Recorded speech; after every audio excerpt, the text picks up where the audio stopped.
Bom dia, pessoal. Hoje a gente vai dar início ao nosso ciclo de aulas, beleza?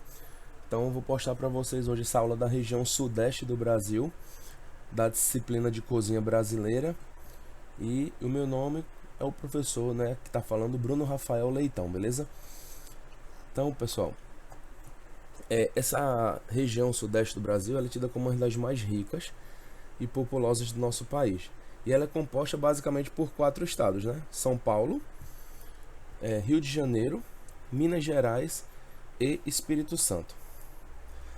Essa região, pessoal, ela possui basicamente uma das culinárias mais misturadas que a gente tem da cozinha brasileira. E basicamente os estados de São Paulo e Rio de Janeiro, eles têm como uma das principais listas de polos gastronômicos do nosso país, principalmente por conta de sua diversidade gastronômica que a gente acaba encontrando num só lugar, né?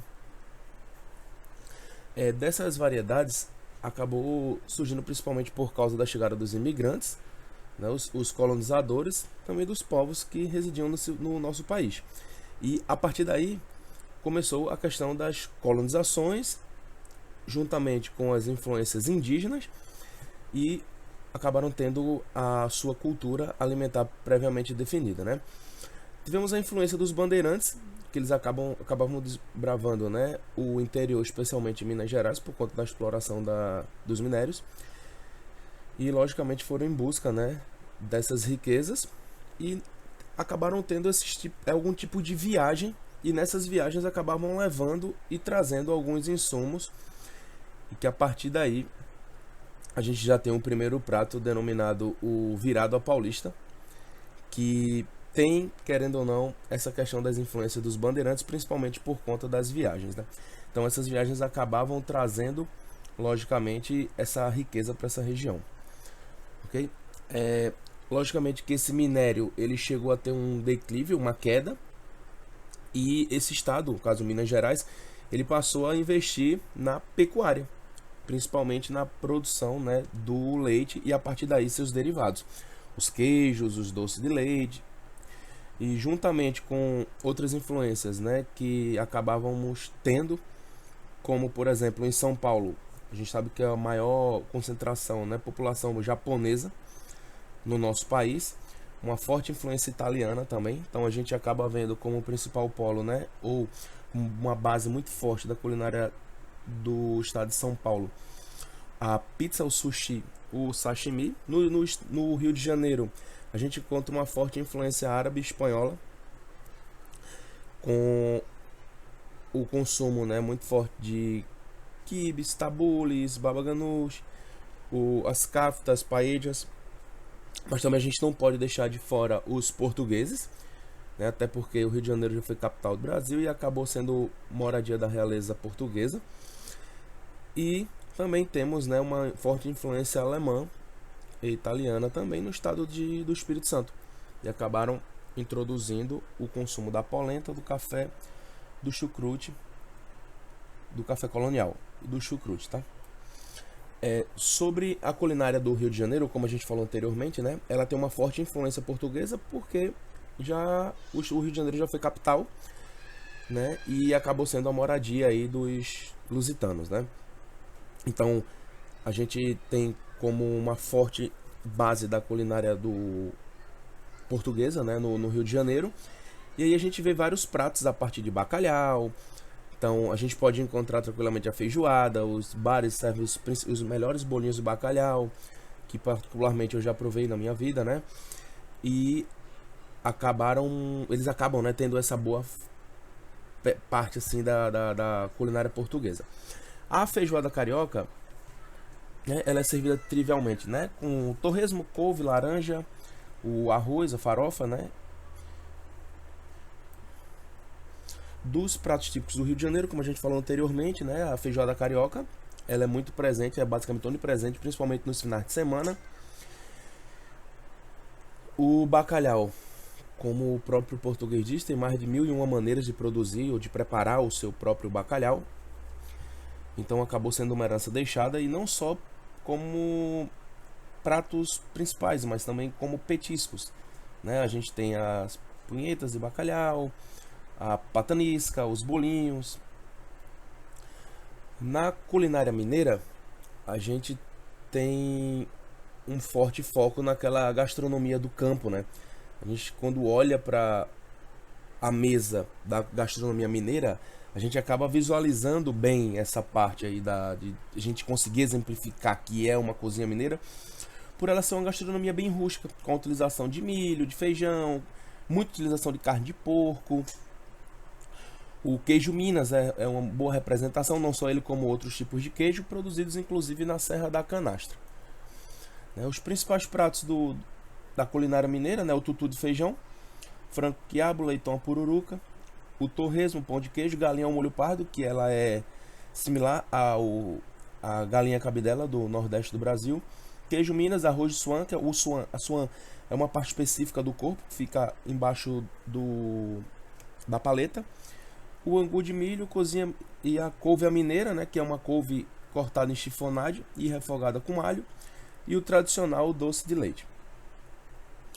O pão de queijo, como todos conhecem, é uma bolinha feita com polvilho, na maioria das vezes um blend entre polvilho doce e azedo, e é feito com o queijo meia cura, de preferência da Serra da Canastra. O feijão tropeiro é o prato que surgiu, né, no período colonial. Eles eram chamados de tropeiros e que transportavam essas mercadorias, né? Eles foram responsáveis pela mistura, né, do feijão, do torresmo, da farinha de mandioca, ovo, linguiça, alho, cebolas e temperos. E a farinha de mandioca ela tem dois pontos principais nesse prato, né? O primeiro, que é a absorção da umidade do prato em si, e o segundo, que é dar volume à quantidade da refeição.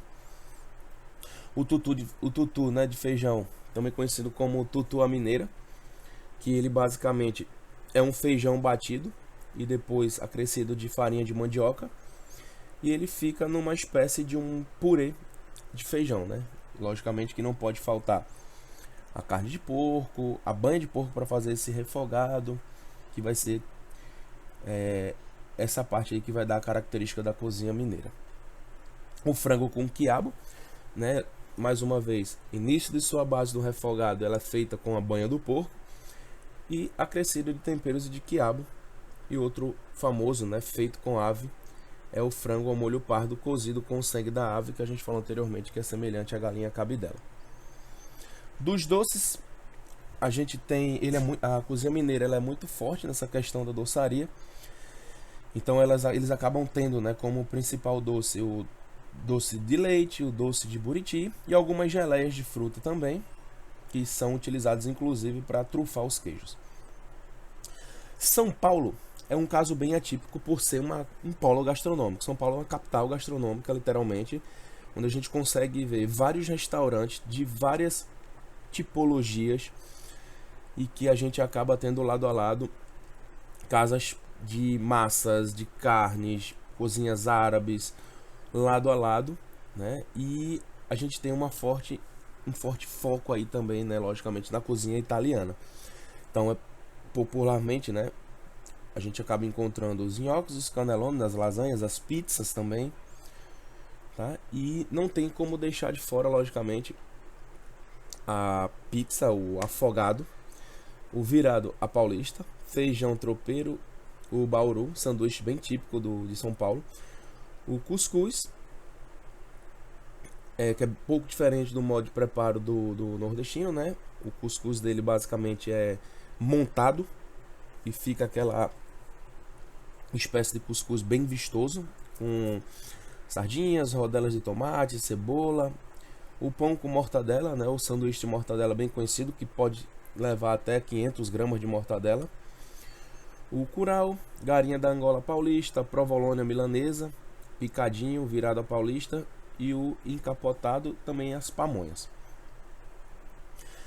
A pizza, né, de origem italiana, mas a gente sabe que tem outras histórias que pode citar a pizza como uma origem egípcia também.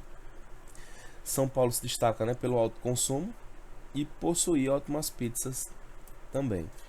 O cuscuz, como a gente havia falado anteriormente, né, ele é um cuscuz recheado, diferente do que a gente trivialmente consome, né? E ele tem essa aparência aí de aparecer os palmitos, os pimentões, os tomates e ficar com essa característica bem específica. O virada paulista, né, o prato que surgiu no período de colonização, feito com a bisteca suína, mas que também pode substituir a costelinha.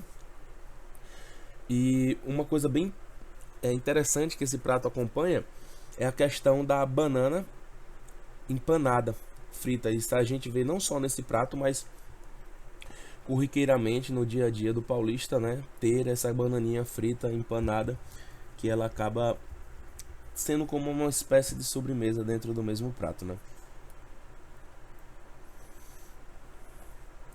O sanduíche de mortadela, né, que a gente falou anteriormente, não tem como a gente não ir no mercado municipal de São Paulo e não consumir esse sanduíche, né, que é feito basicamente num pão francês e é servido com mortadela, logicamente até 500 gramas, 350 a 500 gramas, pode acompanhar de vegetais ou não.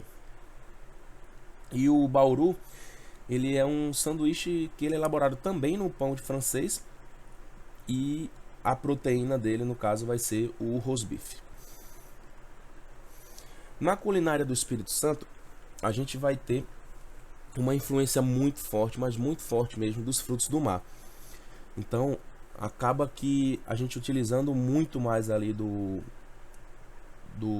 da área litorânea, mas a gente tem aí a presença da culinária indígena, europeia e da africana. Os principais pratos, né, dessa região, eles acabam utilizando o coentro e o urucum, e que podendo ser servido também nas panelas de barro, que foi uma herança deixada pelos indígenas, né? Então temos a torta capixaba. Essa torta ela pode ser feita com siri, caranguejo, com frutos do mar em geral. A muqueca capixaba, que normalmente é feita de peixe ou de camarão.